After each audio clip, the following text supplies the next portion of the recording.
Good evening, good evening, good evening, good day, good afternoon, good. I don't know when the hell you're watching this. If you're live, it's evening on the East Coast. It's afternoon on the West Coast. It's wherever you are around the world. Larry O'Connor here. It's our live stream tonight for our locals page. But we're still giving it out there to Facebook, Twitter, and to YouTube, but not for long. And I want all our locals members to know that we'll take your questions and comments a little later on for Kira Davis. We're doing we're crossing the streams. We're collaborating with our pal in the locals Davis Nation, Kira Davis's locals page. And this was made available, obviously, to all of her followers as well.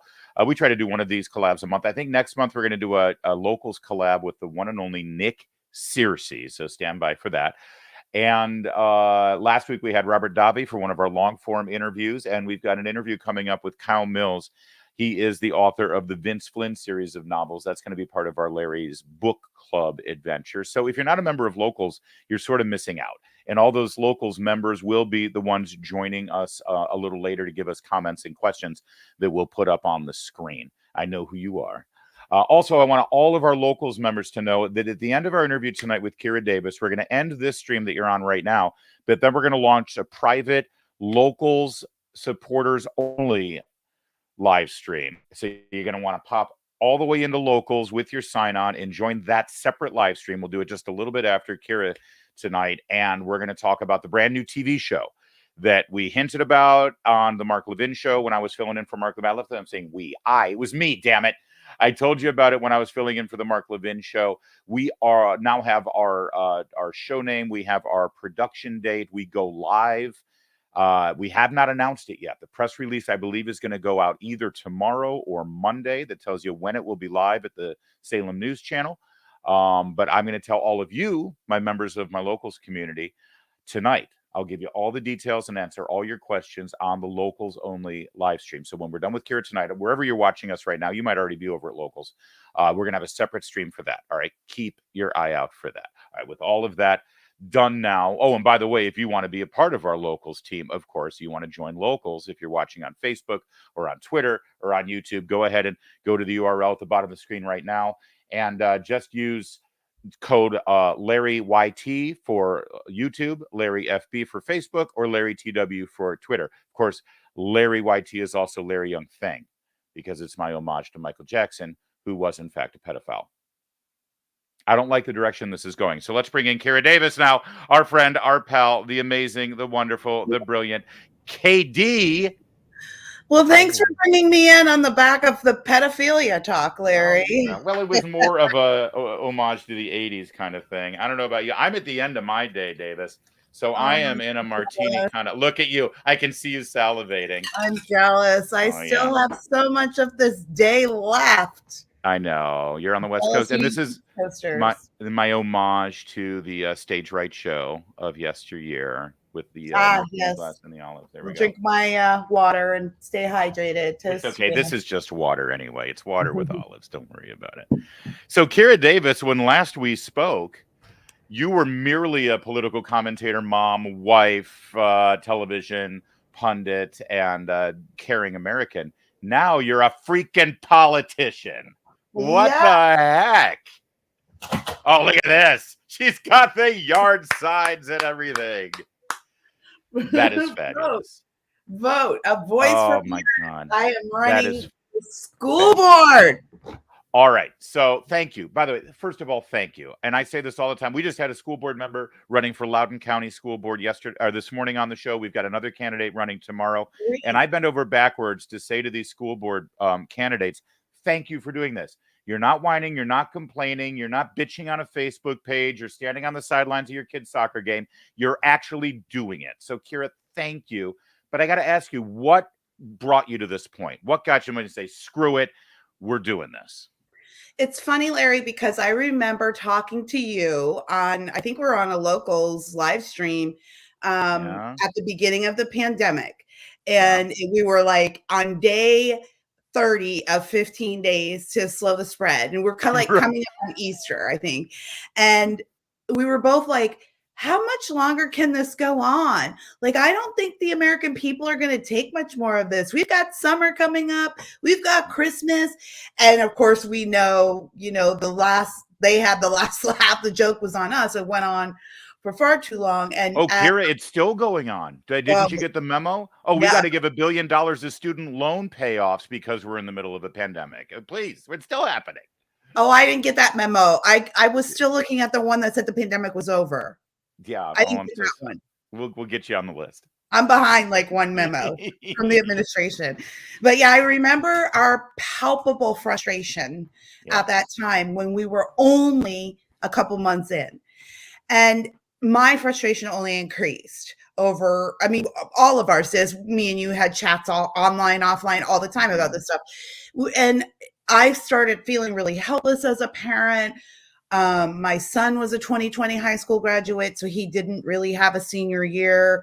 And then he didn't really have a freshman year in college because his college didn't open. And it just, for someone our age to lose 1 or 2 years of your life, man, but for a kid, yeah, when you have like a limited window for your, ill-advised discretions of youth and all this stuff, before you know it, you're married, you have kids, you have this very small window. And he lost 2 years of it. And every time I tried to express my frustration, I was called a grandma killer, a racist for whatever reason. That just put that in there for whatever reason. That's always, I mean, it's a given fact at this point, Karen. Right. And I just, nobody was listening to me.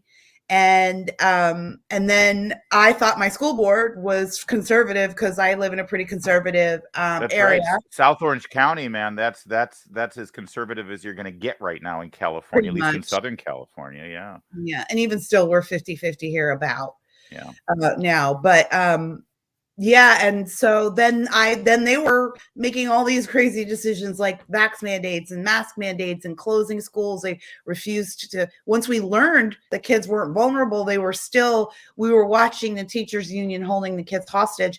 And then finally my school board member last March, with 2 years left in her term, resigned. She voted to keep masks on the kids.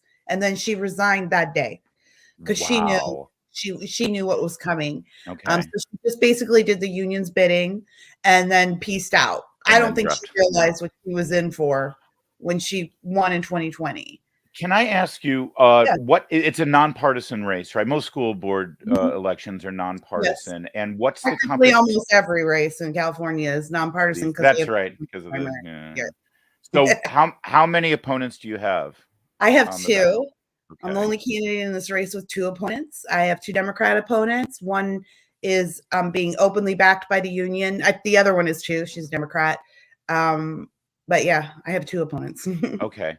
And in a weird way, I would think that might work to your advantage. Actually, I'm very confused at what they're doing, Larry, to be honest. I keep waiting for the other shoe to drop because I don't understand why they would run 2 against me. Because to me, it seems obvious they think they're going to split my vote because the guy who's the main candidate is kind of running as a moderate, but he's not. Oh, he has union ties and the unions are funding him. And that's not a secret. He's proud of it. He's putting it out there. So I think it's going to end up splitting their vote.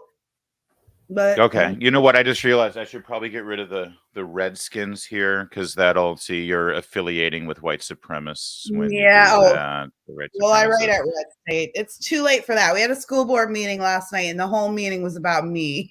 Yeah. So have they done that? Have they said that you're a January 6th insurrectionist and you're all of the things that they say about anybody? And by the way, they've been saying it since Ronald Reagan, so it's nothing new.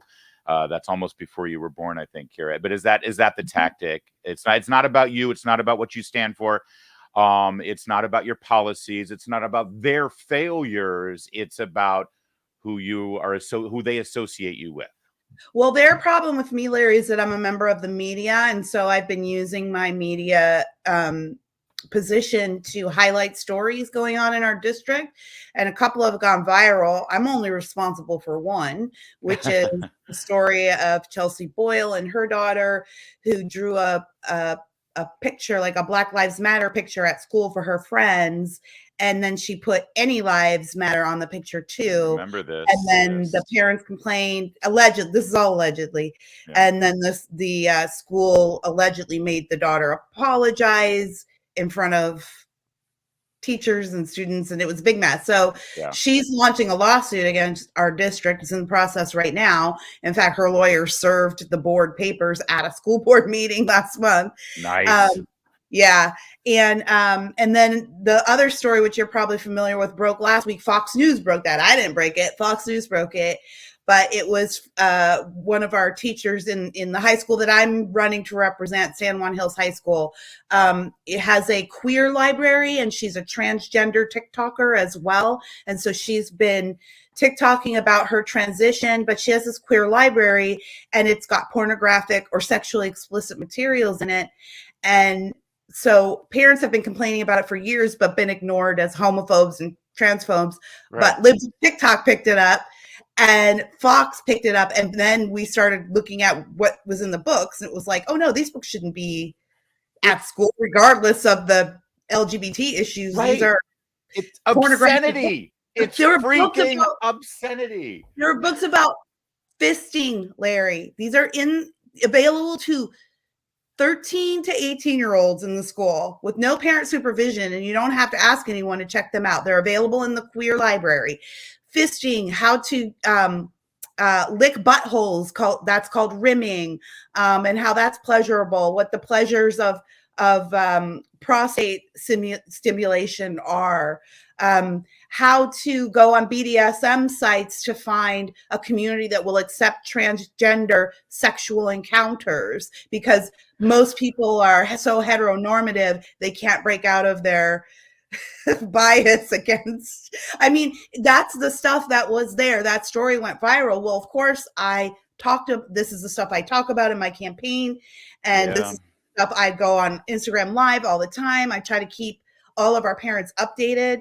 I try to be really communicative, and because of that, I'm public enemy number one. So this thing broke this week, and last night was our school board meeting. Oh, baby. It was packed.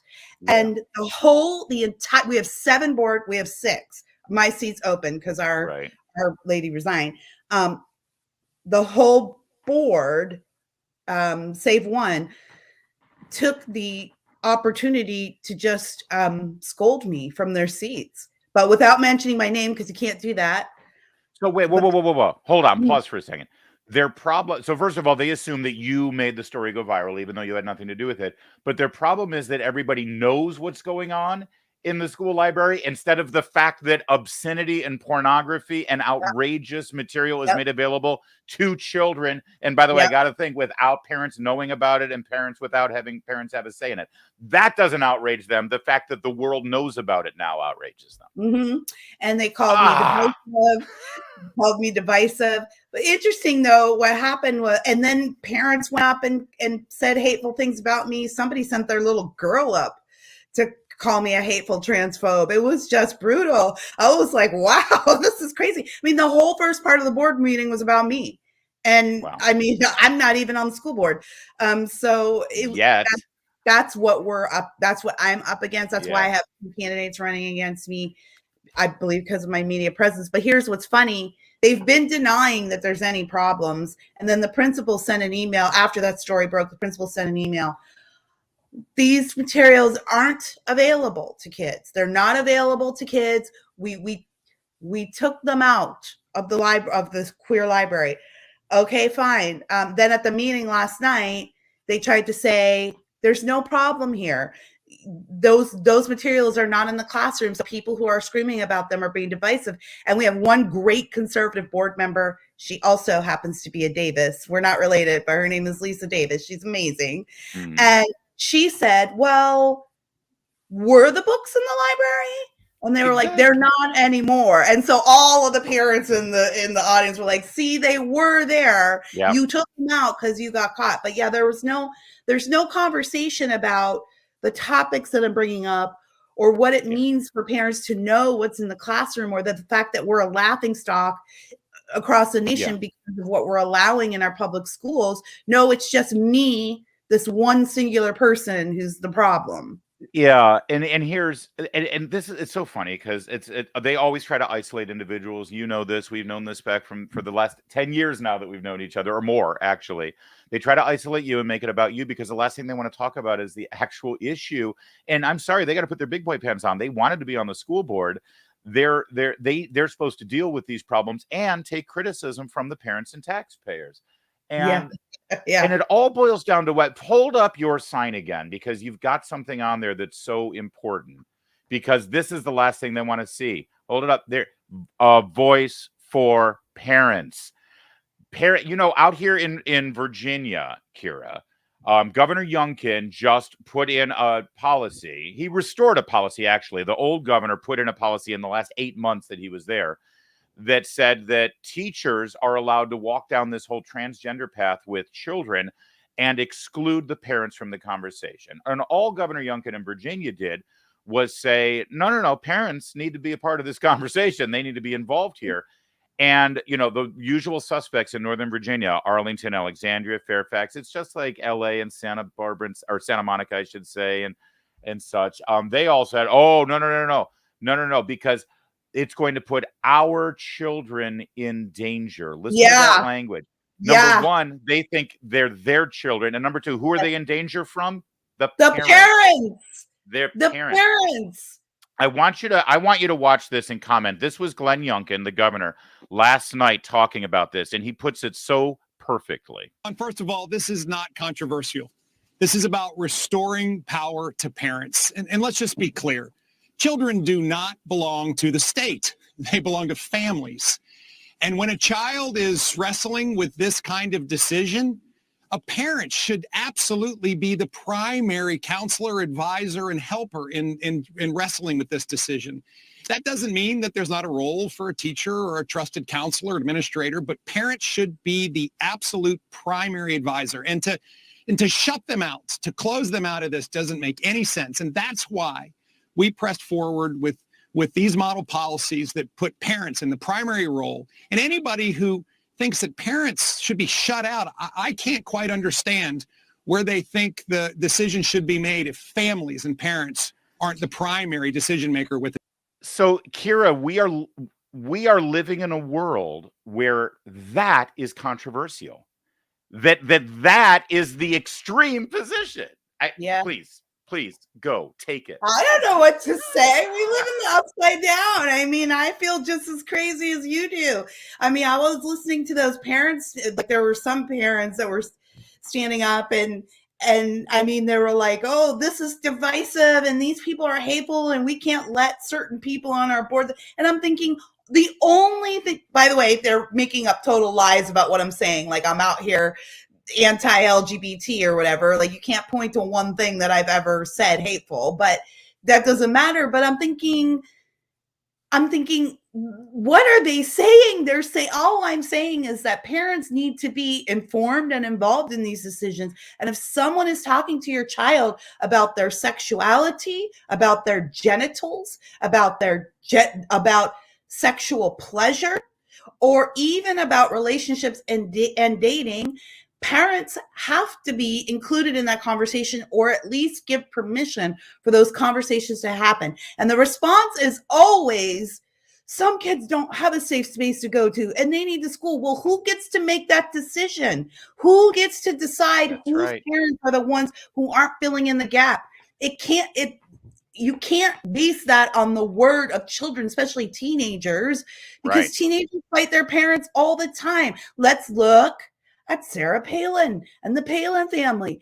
And I mean, I can remember how liberals were just all so excited when her teenage daughter came up pregnant. Oh my God, see what hypocrites they are. No, their daughter was doing what every teenager does, which is doing the opposite of what her parents told her to do. So, this is not, they want to put themselves in the place of being the arbiter of what is not just healthy for our kids, but what our kids' issues are. And these kids these people don't live with our kids. Our kids might come to school and say, hey, I'm trans or gay and I don't feel accepted in my home. But none of these teachers go home with the kids. None of these administrators go home with the kids. They have no idea what the home life is like, and they're making this series of judgments for people who are sending their children there to learn how to read and write. And so you're so right, Kara. And here's the important thing. I know California. I have a parent in California, but you don't have to be a parent in California. You can be a parent anywhere in this country. I assure you, wherever you're living right now, there are already laws against parents abusing their children. There Yes. are and teachers are trained in looking for the signs and hallmarks of abuse. And if they suspect there is abuse in the home, they are by law required to report it. Okay. So this whole thing, like, well, it's going to endanger these children because there might be abuse. Excuse me.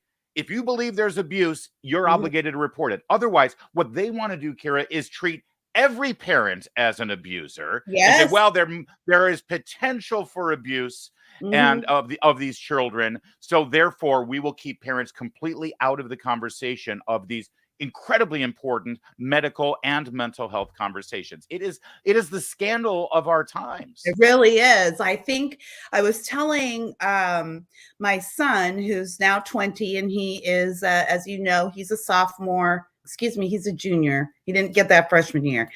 He's a junior at DePaul in Chicago. That's your people's school, Eric. Go Catholics. Although honestly, I've been to DePaul. It's not very Catholic, but it's okay. None of them are. They're Catholic in name only. Yeah. I know, it's such a shame. But he does take really cool, like, Catholic history courses. You know, like he's actually he does get some religion there. It's historically based, but it is interesting that those things are still offered there. I thought that was cool. I can't wait until he converts. Oh, this is going to be so good. Don't let him know. I'll be a sponsor. Do worse, Larry. If that's the worst I get back from DePaul as a Catholic, I promise you, if I get wind of it, I will include you as the parent in the conversation. All right, Kira, oh, thank you. Thank you. I'm not going to.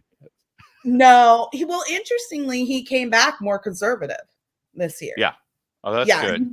Yeah. Well, Chicago will do that to you. Well, you know what? I told him, I said, I'm surprised to hear the way you're talking. I wondered what kind of kid I would get back. And he was like, oh, if anything, a year at college has made me push me further to the right. That's great. That's so crazy.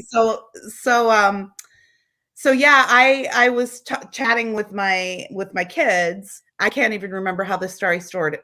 I know you were talking about your son, and he went to DePaul, and then I got all Catholic on you. I'm sorry, but we were talking about the fact that there's already protocols in place. They're treating every parent as a potential abuser, and therefore the only solution is we exclude parents from these conversations. It's ass backwards. You can't do this in any other walk of life. Well, except maybe TSA when you go on a plane, where they treat everybody as a potential terrorist. But it's the same logic. It's the same logic there.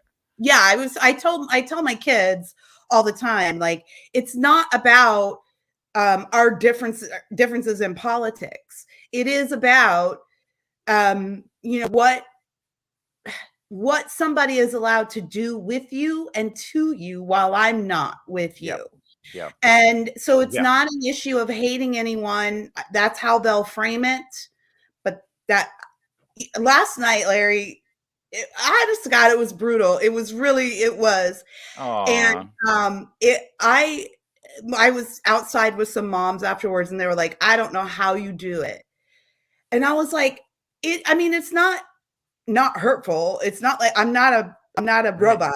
I feel it leaves a mark. It absolutely leaves a mark. It surely does. But I said, at the same time, I can't spend all my time responding to lies and hyperbole. And there are a lot of parents who are so new to this game of being hated that they spend a lot of their time at the podium trying to reassure people that they're not hateful, they're Christians who love everyone.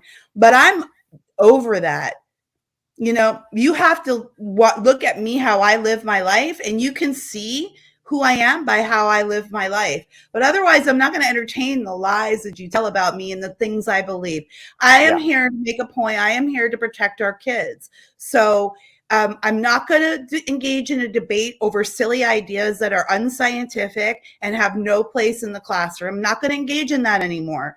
And I'm not going to sit there and listen to you do your whole like, ooh, what would Jesus do? You're such a Christian routine. Oh yeah, It's stop. 2022. Stop. We are so far beyond that.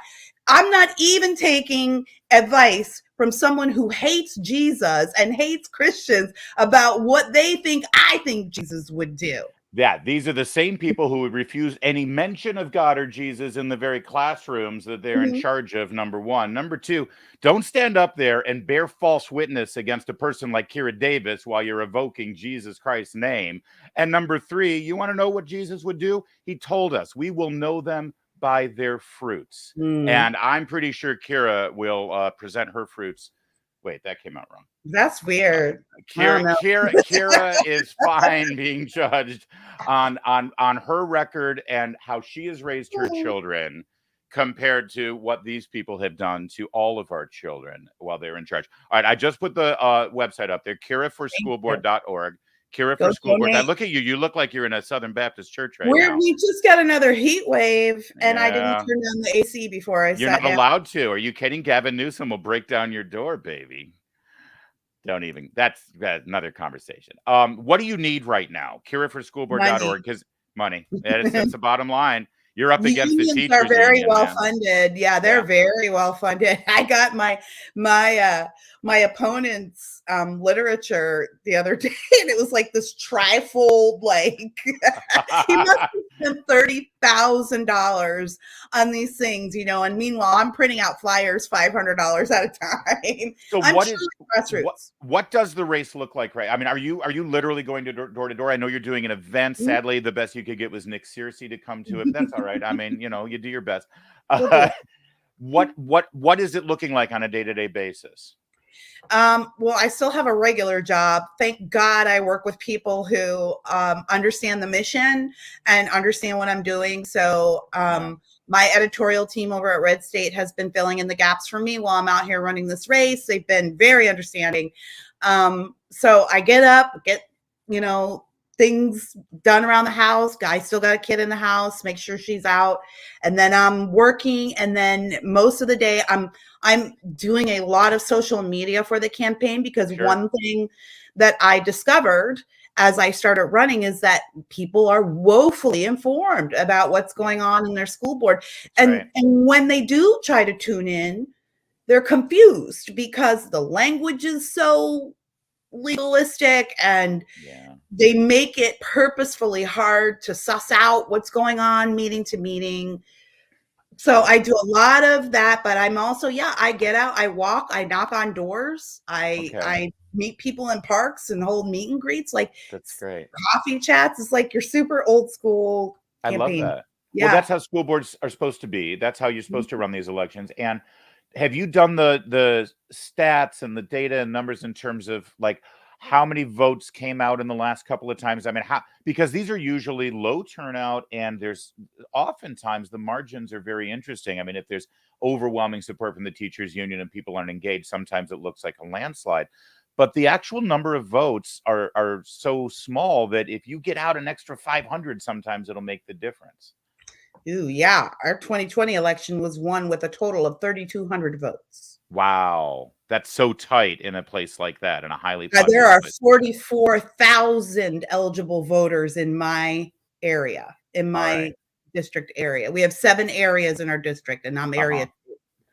Okay.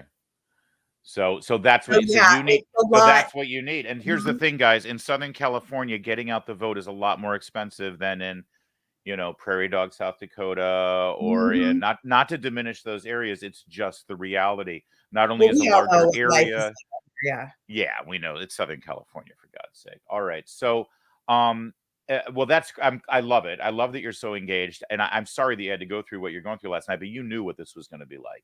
No, I didn't. Oh, really? So what are you surprised about then? I had the idea, right?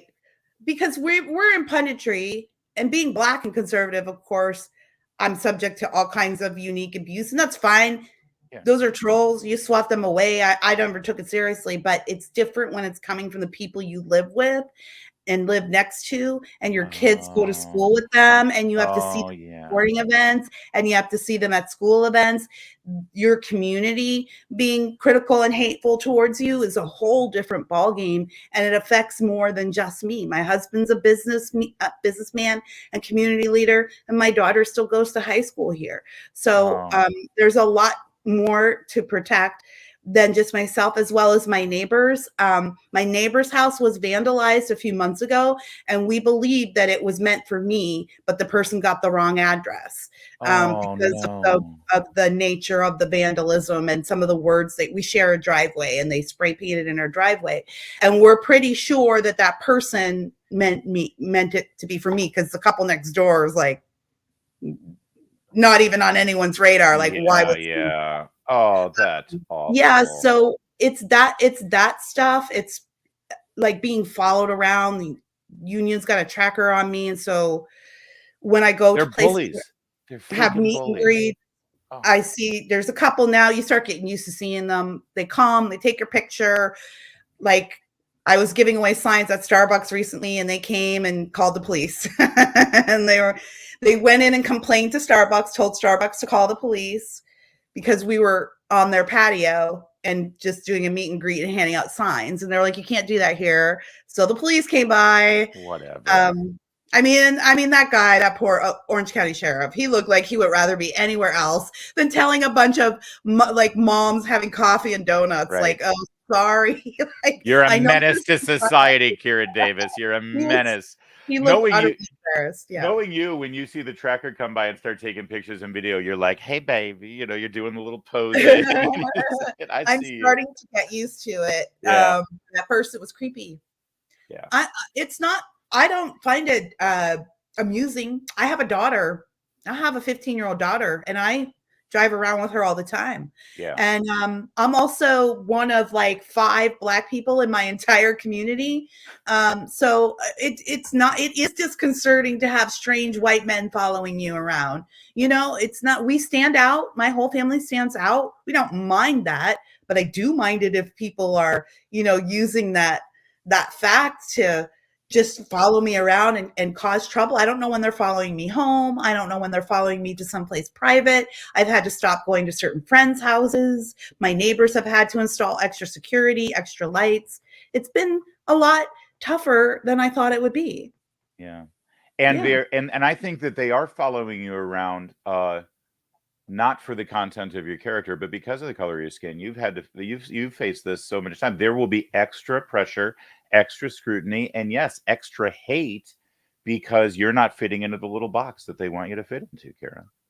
Oh yeah, absolutely. I mean, you step out of line and there's a narrative that's gone right away. Yeah. So that's those white liberals want you to stay right where you're supposed to be, young lady. Mm-hmm. Yeah.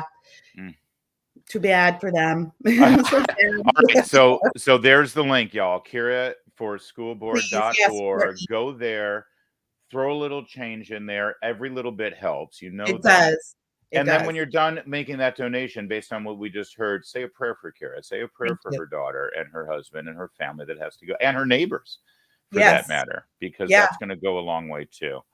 Yeah. Are you keeping a journal through this process? I know that you write, and I know that you but it's different to actually sit with yourself and your thoughts and actually journal it out. Are you doing that?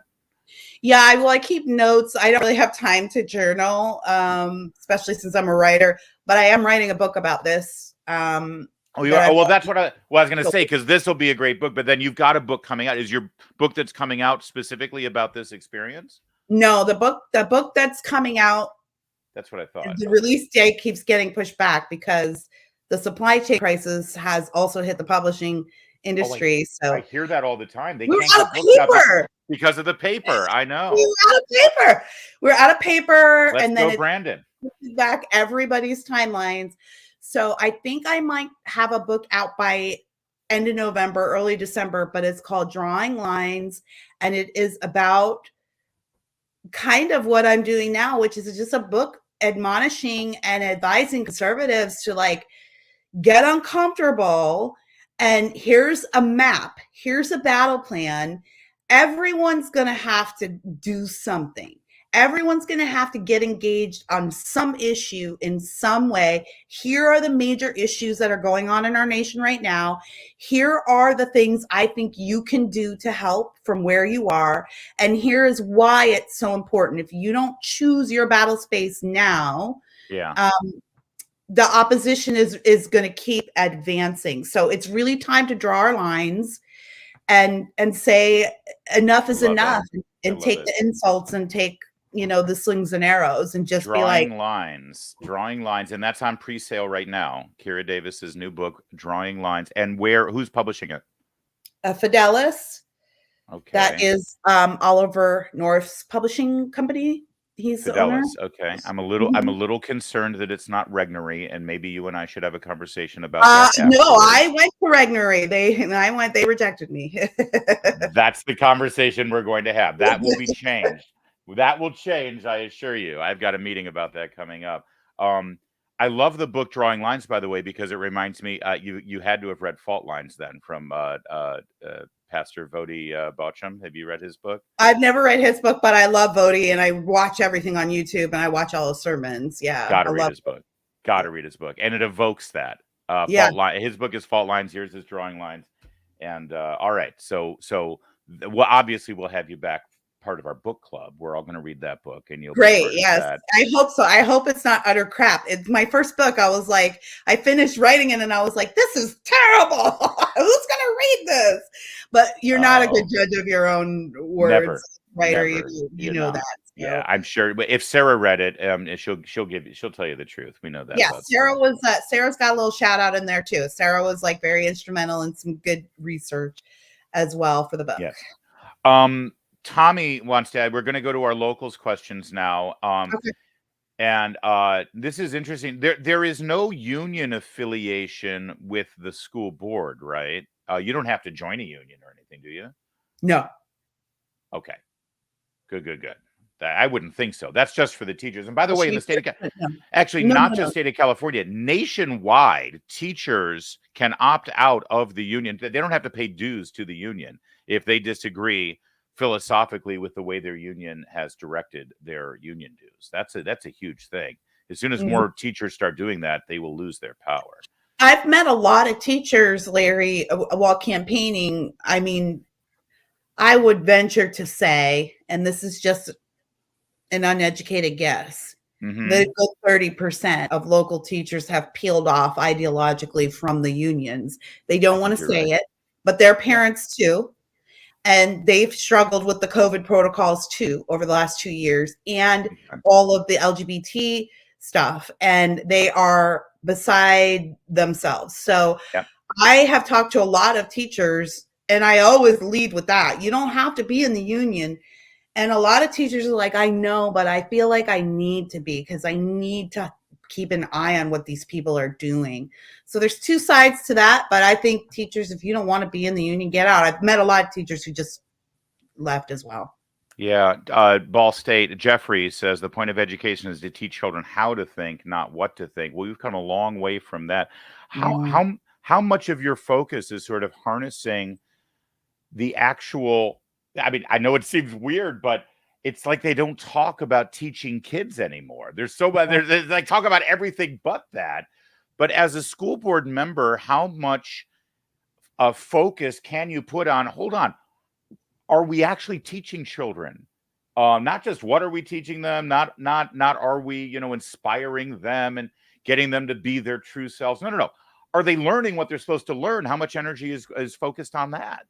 I'll say this for my school board. They actually spend quite a bit of time focusing on that. We are in South Orange County, and education is really important to the electorate here. Our school board does a great job about that. The problem is they don't focus on this other stuff that is going in. So I'll have the opposite. We are very concerned about teaching the kids, and we actually have some of the best public schools in the state here. We have award-winning schools, but the problem is that they're they know parents are so focused on education that they slip this other stuff in, and the school board wants to pretend that's not there, and the administration wants to pretend that's not there. So we could be doing even better than we are if we weren't wasting so much time teaching the social emotional learning stuff, which is really infecting. So I don't actually feel blessed. I don't have to feel pressure to up the education game.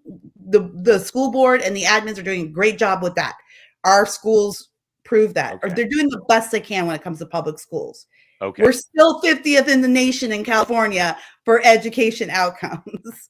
But here in our county, we do a bit better than the average county. But what the problem is, what the school board and the administration won't admit is there. It's so interesting considering, state law in California is that a certain percentage of the state budget must go to schools. I remember that was passed by referendum. I don't think it was a great idea, actually, because we know that money is not the direct indicator of the outcome for these systems. But considering how much money is spent in that state, and I remember having you on my KABC talk show to talk about how, years ago, what was it, about 4 years ago, I think, where the state legislature was moving to bring curriculum in and bring lesson plans in that circumvent the parents. It's always about going around the parents, and look at the results. Every time they try to keep parents out of the mix, Kira, the actual results of how these kids are learning and what their test results and all that, it all on a statewide basis diminishes. Now, thankfully, you live in a district where the parents are a little more focused on that. But on a whole, when you take the parents out of the equation and they say, oh, no, you parents, you're not part of this, we got this, the professional educators, they always end up failing our children. Because family, particularly parents, are a huge factor in education outcomes. This is Education 101. That's right. mean, I've been an education reporter for a very long time. And I also ran an after school program in the inner city back in Gary, Indiana. And we know, Larry, that the kids who have the highest chance of academic success have a few things going for them. They have a mother and father who are married and in the same home. They have a mother and father who graduated high school. Those are like two really it's like very, very simple. It's not a big equation. And this is something I know you as a divorced dad, like this is something parents have to navigate when the family splits up, right? Like we know that it's really important to have these two people in our kids' lives. We're not splitting up the idea of the parents, because we're needed. And in our case, we're blessed that we have four parents now involved with our children, and it makes all the difference. And in fact, that brings me to my final question. I feel like I'm grilling you on your policy positions for school board, which is very weird. I know. Great. Because I'm a parent, Meredith and I, and Sabrina and Sam, the 4-parent situation in the O'Connor family. We are parents of special needs children. Specifically, our youngest is a nonverbal gentleman on the autism spectrum. Mm-hmm. And children with IEPs and with various challenges because they are special needs, they have suffered the most during the COVID-19 lockdowns. And they literally did not have a voice during this whole thing. Is that part of your focus? I don't know how your specific school district did in that, but I know that on a whole, California was woeful. We were. Do you hear? Yeah. Do you hear from those parents? Do you hear about how their voices were silenced, and what are you going to do about that? All the time. That's why I'm running. We're getting a little sidetracked by the LGBT stuff because it came up this week, but really why I'm running is because of COVID policies and because of how those policies not only interrupted education, but interrupted the social development of our kids as well. And I'm not saying that you have to have public schools for socialization, but I am saying that we have a system where a lot of parents depend on those public schools.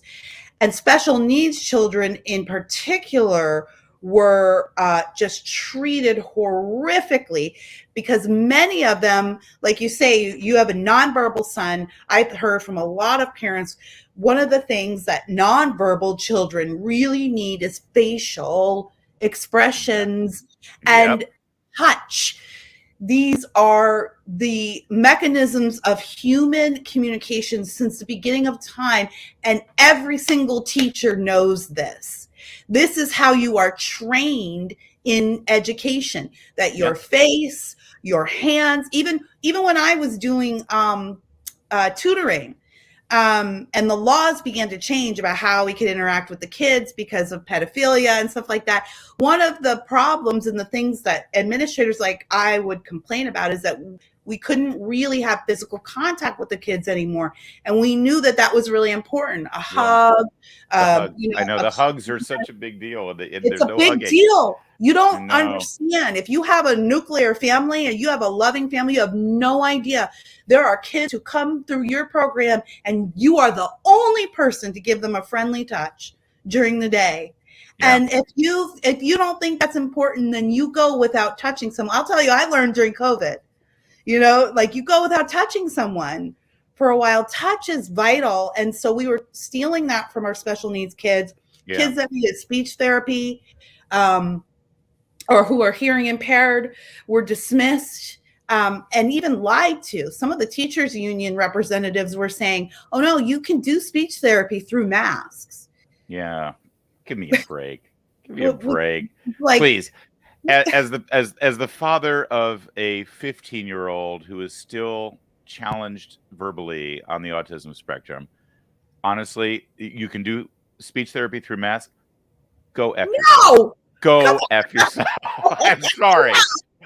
It's the most absurd thing. It's almost as absurd as telling a 13-year-old girl that if she can just stop herself from getting her period and cut off her breast, she can be a guy. Yeah. Tell me about it. By the way, you just mentioned how hard it was without hugging and physical contact all through COVID, and how important. Is that why when we saw each other down in Orlando, you were so handsy with me? Because it was a little awkward. Oh, well, let's be fair, Larry. I'm always handsy with my Lair Bear. But my husband was there. He was. Oh, and he kind of enjoyed it. I'm not going to lie. Sharon from our locals page says, vote Kira, or at least donate if you can't vote. Yes. Amen to that, Sharon. Amen That's right. to that. Yes, let's not illegally vote. Although, I mean, I have not been I have not voted. I have not lived in Southern California for 10 years, and they still send me a ballot. So. I know, Larry. We got last election cycle. We have 3 voters in this house. We got 5 ballots. That's funny how that works, isn't it? Yeah. Yes. All right. So I don't see any more questions from our locals crew. So in our final minutes here, there are some other good comments from those watching outside of local. This is from Carol Papa, says the word social emotional. That's what they're calling it. Social emotional learning. Yeah. Parents need to look out for that, right? That's how everything gets funneled through. That social emotional learning is intimately connected to critical race theory. So if you hear those monikers, those acronyms, CRT and SEL, those are buzz terms for you. You should perk up and listen to what's going on. So social emotional learning is still attached to this idea that parents are in the way, right? That children are really just kind of little adults, like, they're adults in little bodies, and they just need to be nurtured in a certain way of thought. It also breaks down traditional barriers. So instead of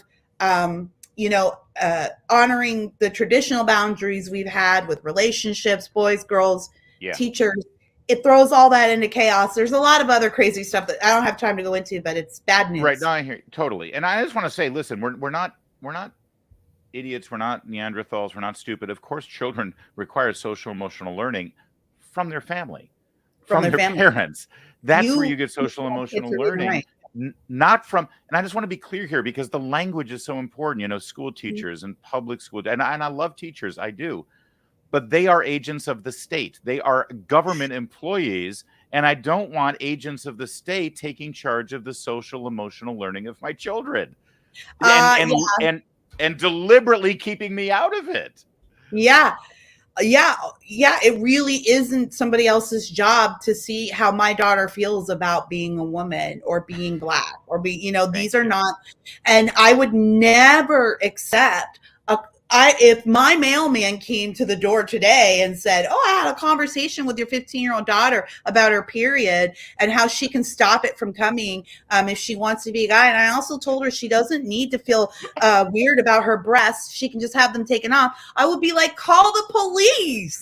That's right. I don't know why we think that it's better because it's a teacher. It's not okay. These are not okay conversations to be having with anyone else's child, no matter what you think of what's going on in their home life.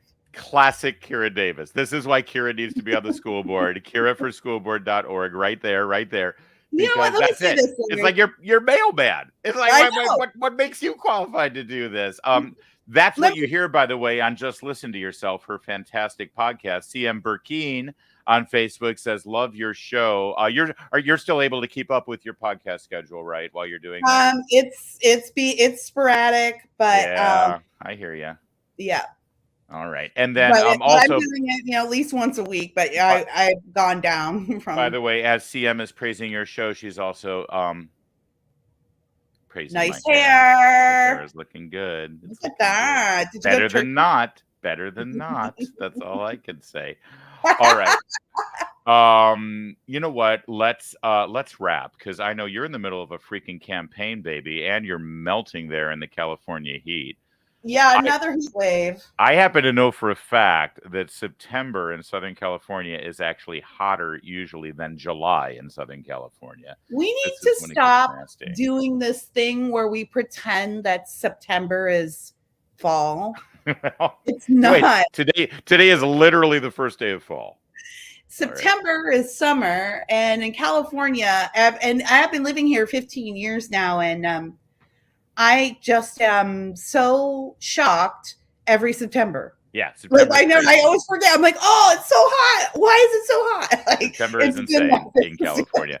Here in beautiful idyllic Annapolis on the legendary historic Chesapeake Bay, tomorrow night we will have an overnight low of 47 degrees. Whoa. Happy autumn, my friend. I don't like that either. That's too cold for me. I don't like that. It's great at night. You sit by the bonfire, you got your sweaters, and you can't have fires.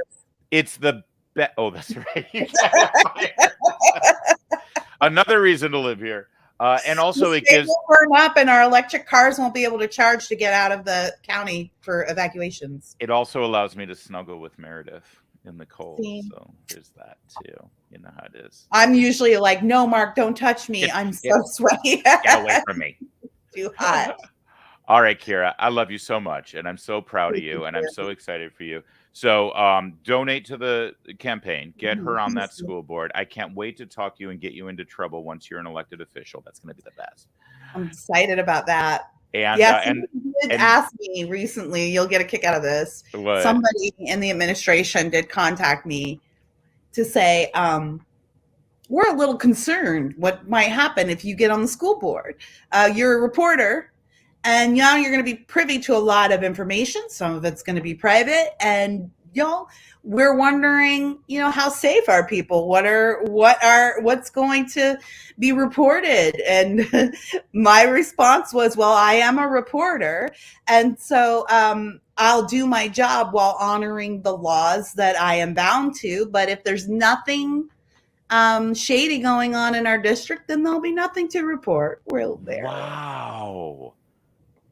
God, could we please have transparency in our public schools, for God's sake? Not a thought. Not even like, we're glad that someone will be here to, assure parents that things are transparent as a member of the meeting. No. They hate us. They hate us. They hate us. All right. Yep. Go to it. By the way, as we mentioned Sarah, it's like Beetlejuice. She has to show up. And Sarah has affirmed we are going to do Christmas with Kira book club, although that's way too close to KKK. Let's rebrand that. Yeah, come on, Sarah. Yeah. We can do better. Do better. All right, I Kara, don't I love really you. like people like making Jesus name something else either. Sorry, Sarah. She's Jewish. I know. That's why Yeah, she did exactly. it. All right, Kara, I love you. Good luck I with the love you too, Larry campaign. Bear. All Anything right. you Thank you need, so much. let us know. Thank If you. it helps you to be on the air in DC, I can't imagine how it would, but if it does, let me know. We'll have you on in a minute.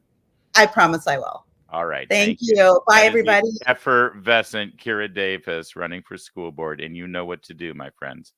You know what to do. All right. Gotta love that woman. Oh, I missed Shell Stanton is out there. Our friend Shell. Oh, Kira would have loved to see you. I'm sorry, Shell. Shell is also watching on Facebook. An old friend from the Friends of Abe Day. It's great to see you. And yes, go get them. And we are praying for you. We're praying for all of you in California. All right, guys. That's a wrap on this live stream. I'm going to do a quick live stream. All Locals members, swing on over, get behind the paywall over at Locals, all the supporters at Locals. If you all want to hear us conversation about the brand new TV show, go ahead and join Locals right now. You get in, I think it's free. I think it's free for the first month or something. If you use code LarryOCFB, if you're watching on Facebook, LarryOCTW, if you're watching on Twitter, and Larry OC, no, I'm sorry, it's Larry FB, Larry TW on Twitter, and Larry YT on YouTube. That's Larry Young Fang on YouTube. Go ahead and use that code, and you can get in and try it out and sample it. And then you'll hear our conversation, our private Locals supporters only conversation about the TV show over there right now. Otherwise, thanks for being part of it, and really help Kara out with her school board race. She's the best, and this is how we make a change in this country, one election at a time, one neighborhood at a time, one school system at a time. And the next thing you know, hey, we've got our country back. Thanks a lot, everybody.